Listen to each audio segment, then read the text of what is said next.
how much of a boost to your campaign do you think it'll be that the First Lady came here? Well, it's wonderful.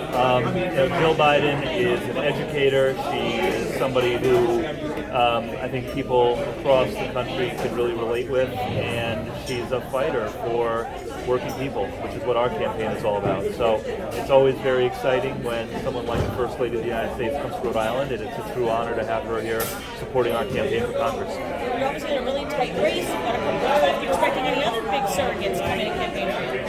Maybe, I don't know. My focus really is on talking with as many Rhode Islanders across the district as possible. It is Rhode Islanders who are going to decide this election, and so, every day we are getting out to events, we're getting out to festivals, we're knocking on doors, having direct conversations with voters to make sure that people understand what's at stake in this election and that there's a real difference between what we're talking about, lowering drug prices, lowering oil prices, protecting Social Security and Medicare, and the Republican agenda in Washington, which would tear all of that apart. Why is this race so close?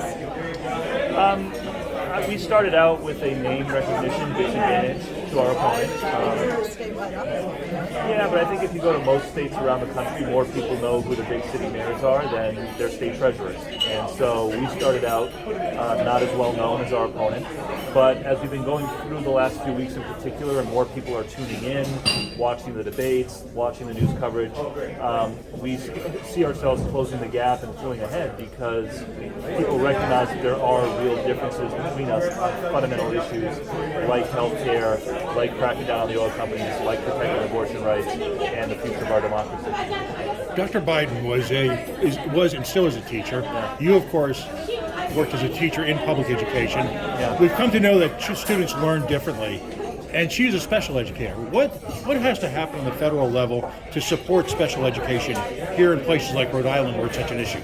Yeah, resources, right? When I was teaching, we, as elementary school teachers would have 28 or 30 kids in the classroom, some with special needs, we call them IEPs, and others without.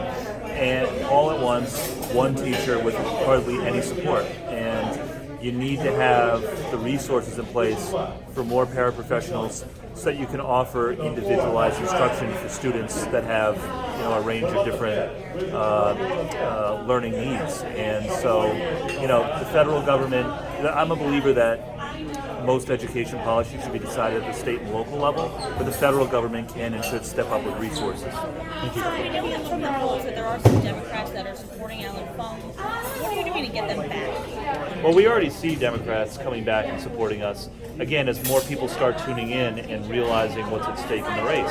I think there's a lot of people who maybe knew my opponent as a mayor, but as they're tuning in are realizing they don't want Kevin McCarthy and the Republicans in charge of Congress because they have said that they're going to cut Social Security and Medicare, repeal the Affordable Care Act, try to pass a national abortion ban. And people are looking at that, Democrats, independents, and even some Republicans are looking at that and saying, that's not what we want in control of Congress.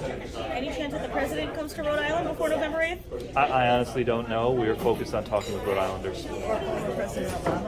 We are focused. We are focused every day on talking with Rhode Islanders. That's what we're spending most of our time on. Have you voted yet? No, Julia and I are planning to vote early in the next couple days. One more question: getting First Lady, and that's a big deal, right? She's obviously very much in demand.